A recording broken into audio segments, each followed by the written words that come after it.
xong rồi mà xuống cái nó cao vào thì nó sẽ là cái lệ thì nó mang cái thay món này vẫn thì set đến thì set xong rồi vài set cầu và thời gian set mong nơi từng thấy mà cái này nó không mang vẫn vào bây giờ nồng nó có thời gian của ta có mà ốp nó là lòng cán bán cán mất cán thang nó phạt hoặc mà tôi họ có khảo khoที่หนึ่งวางเลือกตั้ง2000sao này nó và tí một nhung kế sở nhang đổi cầu theo tổng về nó mớiถึงใจวางเลือกตั้งวัดฝุ่นตัวเมื่อทำเตอันปัดเช็ดในหางสีของต้นเช้าเตมาไหนว่าตีนกยุงขุดลาตีเว้งคนตีว่าตียามเทศอย่าอะไรซุ้มตียามซุ้มเอาอ่องเทศกว่าวันต้นคัดที่3โดยที่12แห่ง19คนมานั่นว่าตีนกยุงลงของจนผู้แทนสภาพวกอกกันตีเว้งตนตีแก่หกกอปาตีนกยุงตับเตอของนิ่มหมอกเป็นหอดอบรัดข้างแท่นกะออกเป้ปังรักตังในสนใจโอ้วินนี่โอ้ที่แท่นสภาคนน้องหยองหอยลาดเมื่อปังรักตังปี2015นั่นอันตีอันเฮายามเป้นั่นอย่าเลยซึ่งแต่ตีอันเฮาก็เตะซุ้มนั่นอะไรออกเป้เฮาเตะอะไรคัดเจอกว่าหาวแห้งๆว่าไหนเมื่อชินใจในปาฏิอันแห้งอย่าเลยเสียคนเป็นปาฏิโฮเซเลยนั่นแค่มีปาฏิเสียคนปาฏิกองใจเนี่ยเราปลดออกของจะเป็นปาฏิใจปาฏิเจ้าเพื่อมันหนังว่าเนี่ยเราปะโอ้ปะลองเจ้าในก็มีไว้ทั้งสองปาฏิลงกองจึงมันซ้ำเป็นปาฏิสังสีเนี่ยเราปาฏิลงกองจึงมันย่างเลยซ้ำเป็นปาฏินกยุงเมื่อฟังเลือกตั้งปี2010นั่นมาจึงไปปลดออกของปาฏิได้อำไลเสตีนังเนาะมันเป็นน้ำโดยเสกลเป็นปาฏิสังสี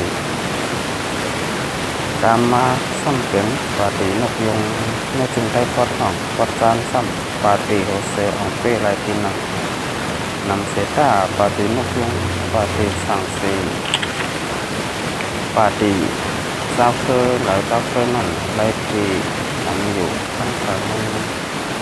ปาฏิเสธปักแต่ไลตีนังของแทนสภาเสเวียงเมืองปั่นตีเหลียวไว้เนี่ยเนาะเมื่อปี2015นั่นเนี่ยเนาะที่นำเมืองไทยวัดของแหลปัจจานปาฏิโฮเซเนี่ยเนาะตัดกันเอาตีเนาะก็ไล่เป้กว่าทั้งน้ำเนี่ยเนาะก็จะปาฏิเสธเพิกนั้นเนี่ยไล่แทนทองสภาตีเจเวงเมืองปั่นตีนังเหลียวไว้เนี่ยเนาะก็มันได้เมื่อปี2015พ้นมานั้นเหมือนเขาขาไล่ถูกคนหยอกคนเก้าเนี่ยเนาะเพราะว่าพี่น้องชาวเมืองคนละสินแต้วค่ะก็อำหูตั้งแผนการของคนเนี่ยเนาะเมื่อนางปาฏินกยุงของนางอองซานซูกีก่อนเป็นลูกปลูกเขียวอองซานเนี่ยเนาะเตียนพี่น้องชาวเมืองคนละสินแต้วค่ะเมืองไทยก็อำไปป่าไรขึ้นอย่างนั้นเนาะที่ว่า10 ปีก็กา20 ปีก็พ้นมายาวเนาะน้องเขาก็ปาดจอมอ่องซานกว่ายาว5นั่นแหละข้าวกลาง70 ปีปลายเนาะที่เขาขาได้อยู่แต่อันนั้นเขาจะของทับซึกหมานเขาเนาะมาข้าวกลาง70 ปีปลายเนาะที่น้องตกกันแหงถึงมาปี2015นะครับค่ะซ้ำแรงถูกงานายยอมของซ้ำสุกิมาหยอกมาแหลนมาเกาพี่น้องก็เพิ่มเมืองสันติสิบแก้วค่ะแต่ อดฝันเนี่ยเนาะแคบกลางใจกว่าแทงทั้งหลายเลยอยู่ใต้อาณาออตานายยอมเนี่ยเนาะองซานสุกีในข้าวตาง5 ปีเนี่ยเนาะ4 ปีเดินถึง5 ปีแล้วเนี่ยเนาะพยายามมาหาเสียงเป็นแต่น้ำมึงถึงใจเขาก็มาแหลนมาเกาวาเตเมเตมนเมปันขึ้นเนี่ยเนาะเปิงเราพุ่งเมือง2/8ตีอันมันเป็นไผ่ซึกมานเขาจำไว้นั่นเนี่ยเนาะว่านายยอมตีอันเป็นปาตีของนายยอมเนี่ยเนาะปาตีนกยุงมาอกมาหลัดเนี่ยเนาะตีเมื่อพ้องย้ำหาเสียงเด็กต่างเมื่อปี2/10นั่นเนี่ยเนาะว่าเตมนเมปันขึ้นเปิงเงาพุ่งเมือง2/8เนาะยอก็เตโดยเหลือพ่อแม่คนเมืองกูเจอกูลองกูเมียวเนี่ยเนาะอันนี้ผ่านมา4 ปีเจ๊ถึง5 ปียักษ์เนาะพี่น้องทุกคนแห้งก็อำหันปาตีน่ายอมเขาปาตีนกยง NLT เนาะก็อำหันเฮ็ดสังค่อนดีปันเนี่ยเนาะพี่น้องคนบ้านคนเมืองเหมือนหนังมาเฮ็ดปันก็สปอร์ตอย่างน้ำเมืองสุดไทยเหมือนหนังเฮาคาพี่น้องได้ทางการยันเมือง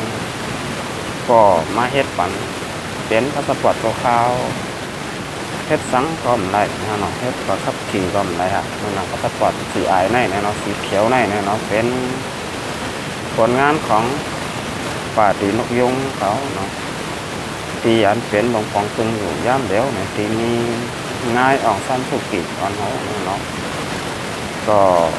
เปลี่ยนไว้จังเฮ้ยอันวันนั้นพี่น้องเราก็มึงกันหน่อยถึงเจ้าค่ะทุกข้อทุกคนก็เตะหูอยู่ข้างฝ่ายข้างมันเนาะว่า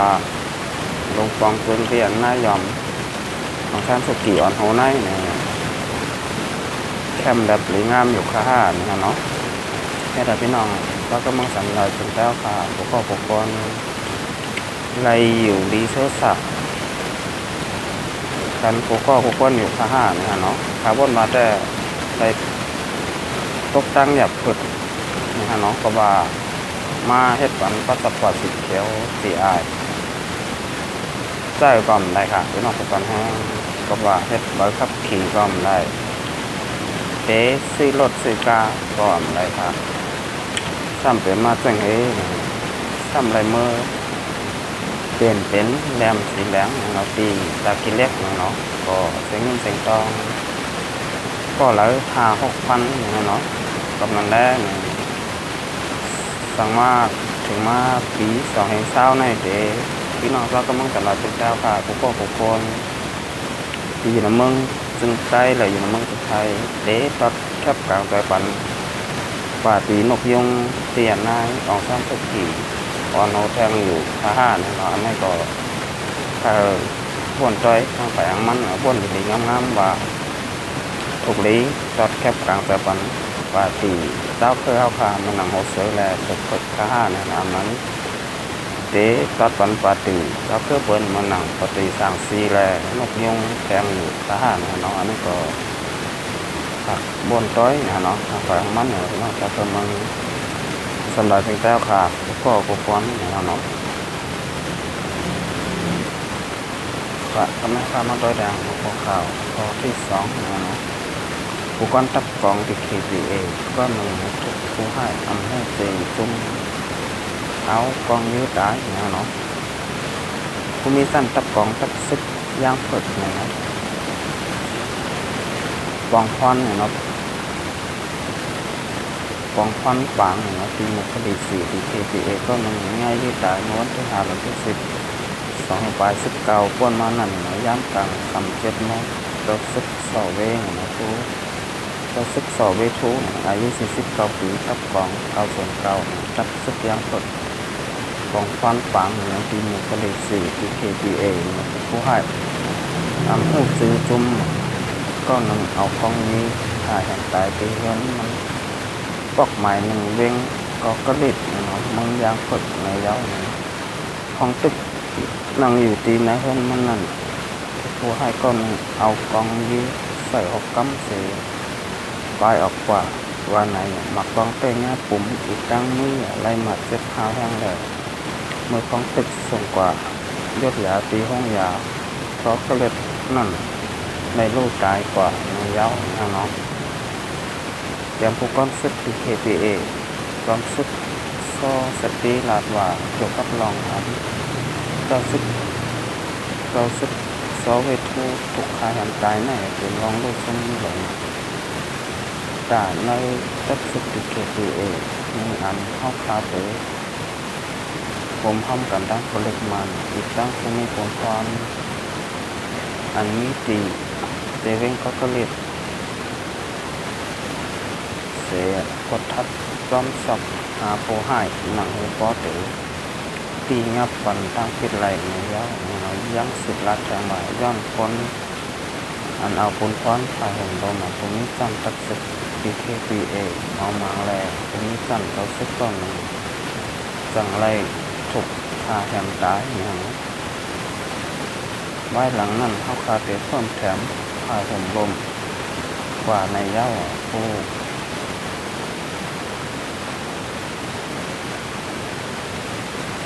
ู้ให้ก็อันเอากองยื้อคาแหมตายตัวซึกซอเวทูในต่อถึงย้ำเหลวคนนี้ผมฟัง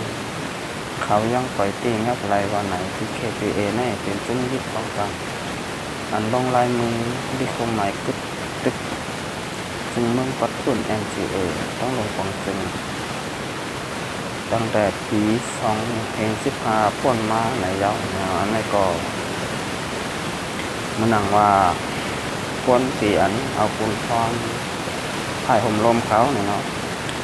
ไหวเมาหมาเนาะก็ว่าเอาปูนพรทำเต็มต้นทำเต็มตีเนี่ยเนาะก็มันเลยผู้ให้เนาะเลยเข้ามาตีเฮิรนเจ้าซึกเนาะเจ้าซึกซอเวทูเนี่ยเนาะอาศัก49 ปีเนี่ยเนาะยืดตายทั้งปีที่ในเฮิรนย่ามากองยี่เขาตีปุ่มเนาะย่าเขาตีปุ่มแน่แต่เต๋หลอดยาไปเนี่ยเนาะก็มันแล้วทำบ้าไฟผู้ร้ายเนาะตีอันเป็นเจ้าหันเจ้าซึกตีอันอยู่ในเมืองสมัยจึงแก้วค่ะเกาหลีที่เราเกาหลีเนี่ยเนาะค่ะแต่ผักเท้งเนาะพี่น้องเต้าเครื่องเมืองสมัยจึงแก้วค่ะมันนั่งก็ซึกจึงแก้วค่ะอาศีแอดโคลาและแอดที่โคเขียวหวานให้เกาหลีอย่าไว้เมามาอย่าไว้ใส่ตาอย่าวางใส่ก้นเนาะอย่าอยู่กันอย่างมีสติวิทยาเนี่ยกำลังแล้วสังว่าเขาพาอยู่อย่างมีสติวิทยาในเขาพาก็เทหลอดเทเขียนเล็ดหลอดเทหรือมีลองลูกซุ้มเรากำลังแล้วเขาพาอย่าไว้เมาม้าเราก็บ่าในวันเมืองสันลอยจึงแก้วพานั่งนี่ไว้ผูกเขียนลงตั้งนำตั้งหลายเนี่ยเราก็ว่ามันนำใจเมืองกัดเย็นเราเป็นเมืองที่มีผูกเขียนเต็มใบเต็มบ้านเต็มเมืองเนี่ยเรากำลังแล้วจะได้อยู่กันอย่างนี้สติวิทยาเนาะวิทยาเปรกามนะครับก็แล้วก็เข้ามาโดยข้อข่าวประเทศสามเนาะคนเมืองแหลสัตว์คนเมืองเจ็บน้ำหนักสึกหลายเขียนเอกลางไว้เสียลูกชนิดต้องน้ำเนาะสึกหลายเขียนห้างหมัดเหยียบหมัดขาดต้องเพ่งบังคนเมืองนักตรงปลายแรงตั้งหมัดมืออย่างมองเนาะคือเลี้ยงจับมือจึงไปจับหมัดแล้วเมื่อหยุดน้ำหนักตั้งหลังแล้วเป็นเปลี่ยนมันวันที่2ที่10 โมงป้าอัลฟาของอากินเลยพื้นมองฝั่งหลักเมื่อเสียไปหยุดน้ำหนักเหยียบซึกหลายเทียนตายทันทีโกนั้นมาวันที่5ซึกหลังตายสุดใจวันสาวคนไปหยุดน้ำหนัก nghiệp sức lại thì anh nghèo thì không bằng mặt mũi sẽ có cái bằng thì mình cắn nó vẫn thứ hai nó quay một vòng nó quay được nhá mà thì hiếm bằng con trên là khá là kết quả và mình nói ra của nói ra nó sẽ không nó chỉ là sức lại thì anh đang mặt con rồi con sẽ phải ra con thì anh con mong phải nó phải nó sẽ rất là con mong nó sẽ đi dạng con mong cóเป็นตัวของรุ่นคือได้ไอโซอายุ35 ปีอยู่วันหมักนี่ได้ลงสระอ่อนอายุ50 ปีอยู่วันหมักนี่เหมือนกันทุกฝ่ายซ้ำอายุ48 ปีอยู่วัน